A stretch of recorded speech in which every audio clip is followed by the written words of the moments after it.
Marina Driftwood gulped her first breath of briny air on 27 April 1998 in a weather-beaten houseboat moored along Charleston's marshy backwaters, where Spartina grass ripples like a green tide and bottlenose dolphins patrolled the inlets at dawn.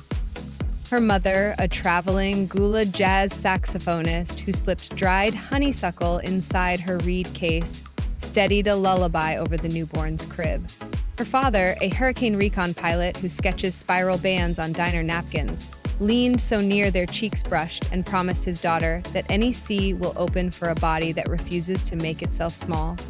Curve swelled generously through the driftwood line, the way oysters seed every muddy creek. So nobody fussed when baby Marina burst a second flannel swaddle before sunrise, painted the tidal flats coral. Grandma Queenie eased each seam with a sewing awl carved from a drift log, filled the gaps with quilt scraps cut from shrimp netting, and laughed that extra cloth costs pennies, while teaching a child to shrink might cost her the whole coastline of her dreams.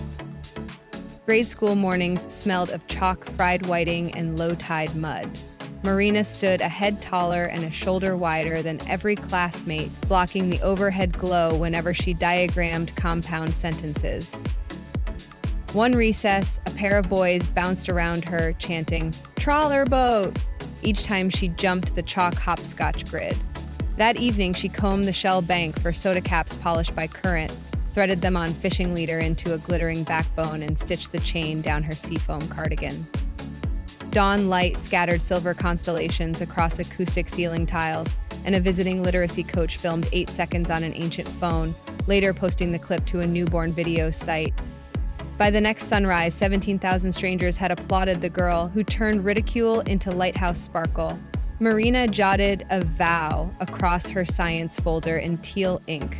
When clouds crowd the harbor, fling mirrors until they drift away. Saturdays belonged to the Charleston City Market, where her mother's sax growl wove between boiled peanut stalls and displays of sweetgrass baskets. Retail jeans quit halfway up Marina's thighs, so she swapped tip jar quarters for sun-bleached burlap feed sacks, sliced them into high-waist culottes, spray-painted pelican silhouettes with charcoal, and posed at sunset against barnacled pilings while her cousin snapped grainy photos. She launched an image diary called Marsh Lantern the week a fresh photo app swept the coast. Captions toggled between gullah phrases and crisp English truths like curves more storms steadier than pylons. By 16, she counted 55,000 unseen friends, double-tapping every golden hour portrait, proof that distant screens drown cafeteria whispers louder than any librarian hush. A full scholarship ferried her north to Duke University. Daylight dissolved in estuary ecology labs, while nights belonged to a 24-hour Shrimpo boy truck glowing neon aqua beneath Spanish moss oaks. The heat lamp served as her single softbox. Between ticket orders, she filmed 90-second reels, twisting parchment wrappers into sea-star hair clips while decoding dart rotation, in a voice that balanced tidal hush with lecture snap. One clip-layered laughing gull calls atop a pocket synth beat while she chain-stitched reflective anchor line into thrift-store denim. 48 hours later, the reel breached 1 million views. Southern-style blogs crowned her the po' boy couturière, yet every sponsor offer in her inbox stopped at size 16. Marina slid each message into a folder labeled Shrinking Nets, wiped remoulade from her cuff, and butterflied another shrimp. A November northeaster carried her next chapter. Columbia Sportswear proposed a windshell capsule they dubbed Brackish Pulse. Marina wrote back with 3 non-negotiables: patterns graded to 60-inch hips, half the crew hired from Carolina trade schools, and 10% of net profits steered into living shoreline projects that plant oyster reef breakwaters along storm-eroded banks. Columbia signed before oyster boats hauled their first cages at dawn. The shoot unfolded on a barrier/spit where black skimmers carved the surf. Marina coached curvy kiteboarders through turquoise foam while a drone spun loops overhead. When the lookbook dropped, every extended-size shell vanished within 41 hours across 25 countries. Marsh Lantern vaulted beyond 700,000 followers. Still dusted in cornmeal, she ducked behind flour sacks, balanced her phone on a box of Hush Puppy mix, and live-streamed tear-salted thanks beneath humming fluorescence. First, wake-up call. If that swell already lifts your sternum, pause and tap subscribe now. One fingertip moors you at the waterfront, so each fresh tide of stories reaches your feed before the algorithm's weather changes. Hit it while the tide is high. Spotlight shimmers soon lured rumor gulls. A gossip vlog claimed Marina tightened her waist in carbon plates between takes. At sunrise, she paddled a wooden board past the breakwater, stood steady in a sports bra and linen shorts, traced each stretch line with powdered marshmallow hibiscus, and riffed on sax a tidal minor about bodies steering hurricanes. 10 million viewers reposted the jam, labeling it hibiscus-proof, stroking pink dust across their own curves, until gossip slunk off like low-tide foam. Po' boy wages braided with capsule royalties into drift glow, a whipped body custard folding palmetto honey butter, sea oats oil, and mica flecks that flash pearl under phone flesh. Marina poured 19,000 tins inside her father's hurricane hanger, tied every lid with braided crab trap line, and slipped a tag reading "Moisturize your horizon."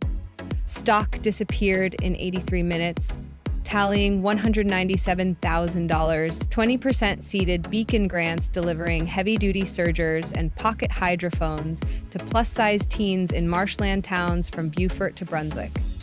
9 months later, 36 grant recipients hosted a floating fashion and porpoise song showcase aboard a research pontoon draped in LED reeds, streaming live to breakfast anchors from Quebec to Kigali.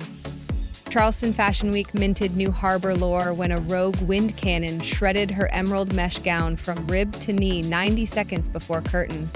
Snatching neon mooring rope from a rigger, she laced the rip-like sneaker eyelets, strode the runway as if the splice lived in every draft, and camera shutters cracked like oyster shells. Vogue Tidewater christened the save rope rhythm, and another million lantern voyagers surfaced before jazz horns blew at the after-party. Sabotage tried to drag her anchor again when a jilted consultant leaked cropped emails alleging Marina demanded crab roe eclairs and chauffeured skiffs for her rescue otter Biscuit. She published the entire chain, showing she requested only refillable water urns, gumbo for crew, and caption monitors for deaf stylists. Affiliate revenue that month, $136,000, funded biodegradable gillnet trials in 3 estuaries. Fans echoed her shoreline creed. Receipts glint brighter than rumor silt until whispers sink. By midsummer, Marsh Lantern shone across 6.6 million Instagram hearts, 3.3 million real voyagers, and 2 million loyal channel subscribers. Engagement brushing 10% and forcing ad wizards back to graph paper. Cartier invited her to headline Topaz Surge inside Cape Hatteras Lighthouse Lens. Marina agreed once Cartier pledged therapy stipends for shrimp trawler crews weathered by violent storm seasons. The final reel, her wrist scattering amber shards across cast iron braces, became Cartier's most saved post of the quarter. Family steadies her keel. Twice each month she streams strings and steam. Mum rolls blues progressions beside a propane stove. Dad recites cloud haiku while Marina upcycles thrift denim under fairy lights. One episode peaked at 9 million when Biscuit scampered across powdered sugar and sneezed a blizzard onto the mic. A coastal mammal rescue now sponsors every show, tagging rehabilitated otters with solar beacons funded by Drift Glow. Glow revenue breached $12 million by its second birthday. Marina leased a rusted shrimp packing shed, carved skylights through tin, and hired furloughed deckhands plus design grads to whip and jar. Every tin ties shut with crab trap line pulled during midday stretch dances to sax house mashups. Supply consultants begged for heat shrink bands. She repeated her mother's stage rule. Fingertips carry legends long after machines forget, and knots stayed handmade. She pours mental health candor into each upload, pairing jetty edge portraits with Friar Van selfies labeled "Same sky, different weather." She shares breath tracks recorded beneath pier pilings, printable reframing sheets in English and Gullah Geechee, and sliding scale therapy links.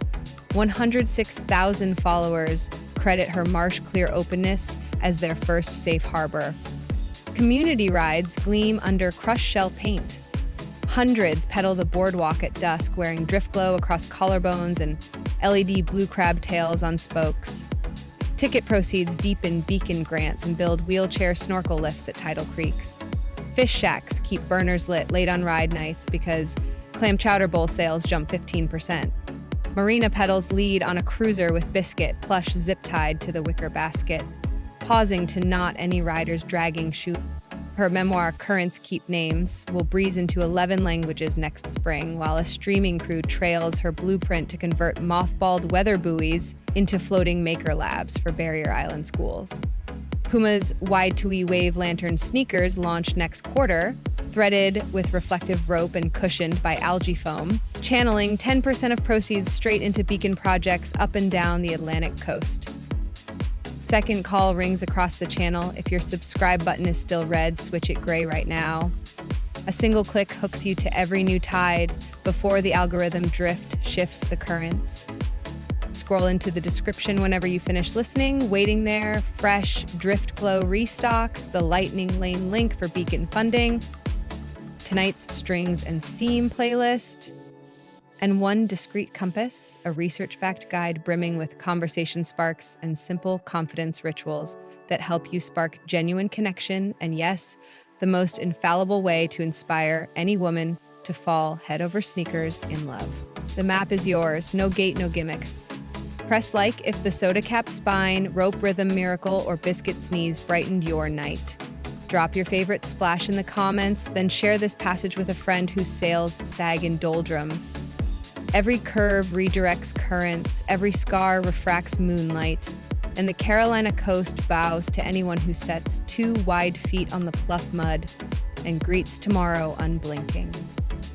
Here drifts the third quiet whisper. Subscribe now, cinch your life vest, and join me on the next tide when a fresh story rises like heat lightning over the marsh and courage calls your name again.